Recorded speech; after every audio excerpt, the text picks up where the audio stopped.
네, 여러분 반갑습니다. 자, 이번부터 여러분과 전기 기능사를 함께하게 된 이진우입니다.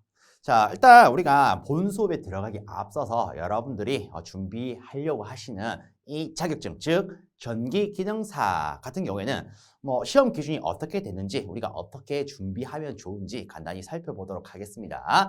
자, 우선 많은 분들이 이 전기 쪽을 좀 전문적으로, 보다 전문적으로 입문하기 위해서 혹은 취업의 목적에 위해서 여러 가지 이유로서 이 전기 기능사를 준비를 하실 텐데, 일단 이 전기 기능사는요 크게 두 가지 시험이 있습니다. 물론 기능사뿐만 아니라 이렇게 여러분들이 알고 있는 산업기사, 기사, 뭐 기능장 이런 기타 자격증들이 싹 다 두 가지의 시험을 거칩니다.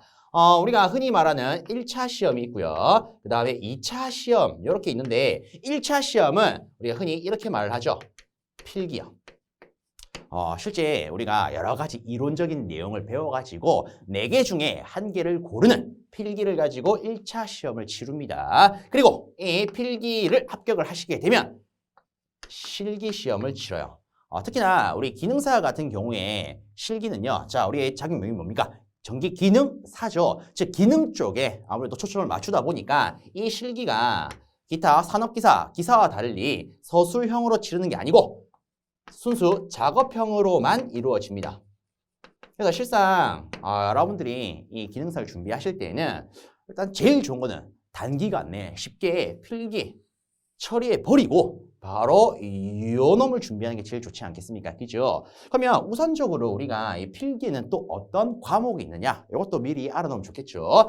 실상 이 필기에는 전체적으로 3가지 과목이 있습니다. 자, 첫 번째는 전기 이론이라는 친구예요. 보통 이제 그 전기 쪽에 있어서 회로 이런 말 많이 들어보셨을 거예요. 즉 회로 구성과 그리고 전자기학적 개념이 포함된 걸 우리가 어이고 자 이거 좀 못하네요. 전기자기학 간단하게 자기학이라고 쓰겠습니다. 이 2개의 개념이 섞인 것을 우리가 전기 이론이라 부릅니다. 자, 그 다음에 전기 이론이 끝나면 이놈을 기반으로 좀 더 보다 업그레이드가 된 전기 기기 라는 것을 또 배우게 됩니다. 그리고 끝으로는 우리가 흔히 법규라고 하죠.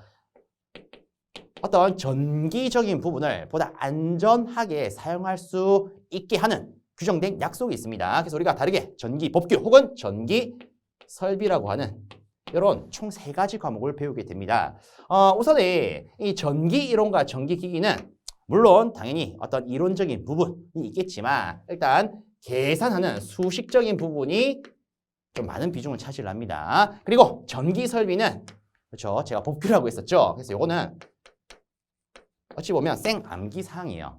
자, 근데 이런 게 있습니다. 어떤 게 있냐면 실상 우리 필기 시험에는요.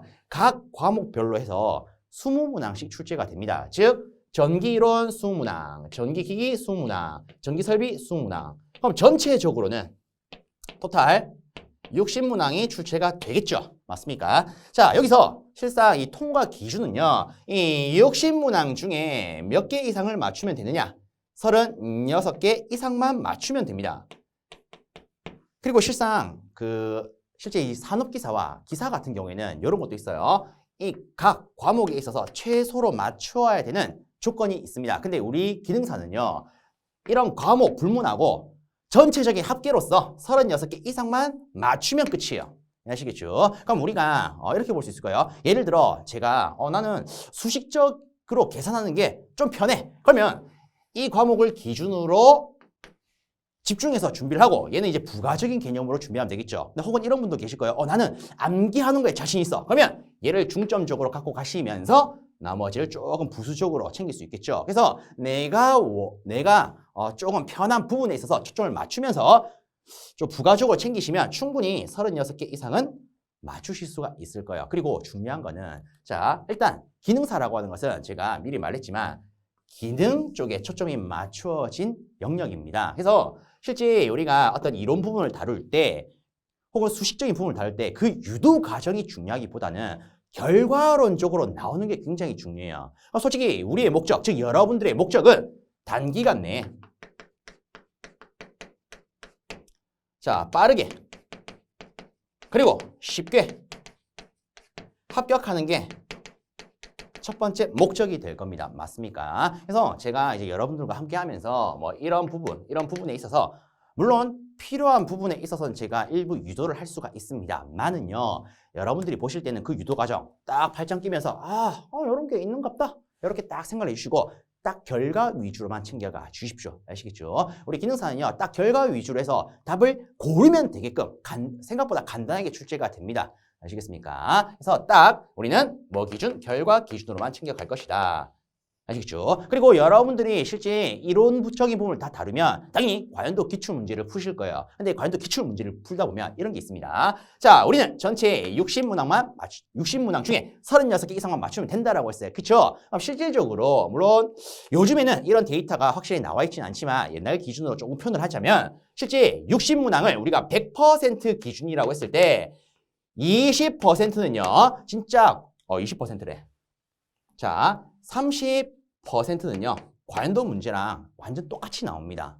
즉, 여러분 보고 그냥 쉽게 맞춰주세요 라고 내는 거겠죠. 그 다음에 나머지 30% 부분은 과연도 출제된 거에 있어서 숫자를 조금 바꾼다던가 말의 어순을 바꾼다던가 약간 꼬아낸 형태로 출제가 됩니다. 어쨌든 얘도 여러분 보고 맞추라고 내는 문제라고 보시면 돼요. 아시겠습니까? 그 다음에 그 외적으로 20%는 정말 간단한, 즉 아주 쉬운, 누가 봐도 풀 수 있는 문제로 구성이 됩니다. 얘는요, 0점 방지용이에요.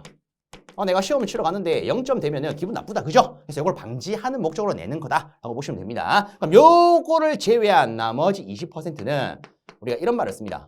변별력을 위한 문제. 즉 간단히 말하면 100점 방지용요. 즉 틀리세요라고 내는 게 있어요. 우리가 보통 일반적으로 이렇게 말을 하죠. 아주 좋은 시험 같은 경우에는 100점이 없고 그 아래 점수로 우선순위를 판별할 수 있는 문제, 이런 것들이 아주 좋은 문제라고 합니다. 그래서 그걸 위해서 변별력을 갖추기 위한 문제들이 출제가 됩니다. 그래서 이런 거 같은 경우에는 여러분들이 크게 신경 쓸 필요가 없어요. 아시겠죠? 자, 이런 문제를 제외하더라도 우리는 충분히 80%에 대한 문제까지 맞출 수가 있습니다. 즉 여러분들이 딱 필요한 기준, 결과 기준을 챙겨가시면 실제 이 60문항 중에서 몇 문항까지는 맞출 수가 있다? 48문항까지는 충분히 맞출 수가 있습니다.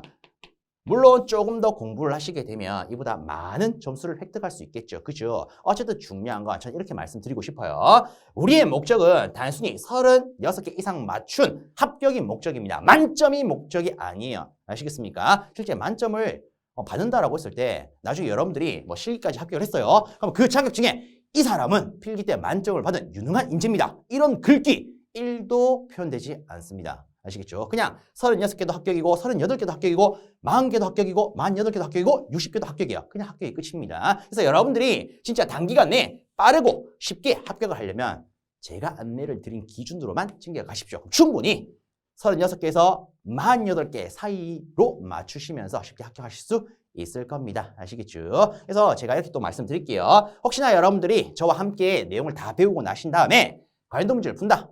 근데 문제를 풀었을 때 여기에 주어진 문제가 네가 말한 변별력을 갖춘 문제인지 혹은 야, 요 놈을 충분히 풀 수 있는데 내가 못 푸는 거지 이렇게 의아한 부분도 있을 겁니다. 그런 부분은 저한테 1대1로 문의 주시면 제가 확실히 다 판별해 드릴게요. 아시겠죠? 그래서 결론은 이겁니다. 제가 안내를 드린 기준으로만 갖고 가시면 충분히 여러분들 이거 이상 맞추시면서 합격할 수 있으실 거예요. 아시겠죠? 자, 그럼 이런 식으로 여러분들이 필기를 합격을 했다라고 치면은 그 다음에 작업형 실기를 거치게 됩니다. 자, 근데 문제는요. 실상 이 작업형은 솔직히 여러분들이 시험장에 가면은 주어진 거 싹 다 만들 수 있을 거예요. 만들 수 있도록 여러분들이 충분히 준비를 하실 겁니다. 근데 이런 게 있습니다. 실상 이 작업형 같은 경우에는 우리가 전기를 다루지 않습니까? 간단히 이렇게 생각하시면 돼요. 전기라고 하는 것은 일단 조금이라도 잘못되면 큰 사고로 이어질 수 있겠죠. 그래서 이 작업형은요. 실수 한 개가 이루어지는 그 순간 실격입니다. 그래서 이 작업형은 물론 여러분들이 별도로 이 작업의 연습을 하시겠지만 초점은 이렇게 맞추십시오. 실수 방지를 한다. 즉 전선을 딱 정확한 곳에 꽂아서 체결을 해야 되더라. 이런 거 위주로 배운다라고 보시면 되겠습니다. 아시겠죠? 그래서 이런 게 있어요. 실기에서 떨어졌다. 요게 여러분들이 몰라서 떨어진 게 아니고 나사를 내가 잘못 꽂았어요. 혹은 내가 선 한 개 빼뜨렸어요. 이런 걸 가지고 떨어질 수 있습니다. 그래서 조금 그런 게 필기 같은 경우에는 솔직히 우리가 한 문제 실수를 했다 하더라도 요 60문제 중에 36개 이상만 맞추면 되기 때문에 좀 부담이 덜한 반면에 얘는 조금 부담감이 클 수밖에 없습니다. 실상 얘가 제일 중요해요. 그렇기 때문에 필기는 비교적 난이도가 조금 낮게 나옵니다. 그래서 처음에 시작하시는 분들이라면 너무 걱정하지 마시고요. 일단 필기 같은 경우에는 저와 제가 계속 또 반복을 하는데 저와 함께 하신다면 충분히 이 점수 맞으실 수 있을 겁니다. 너무 걱정하지 마십시오. 아시겠죠?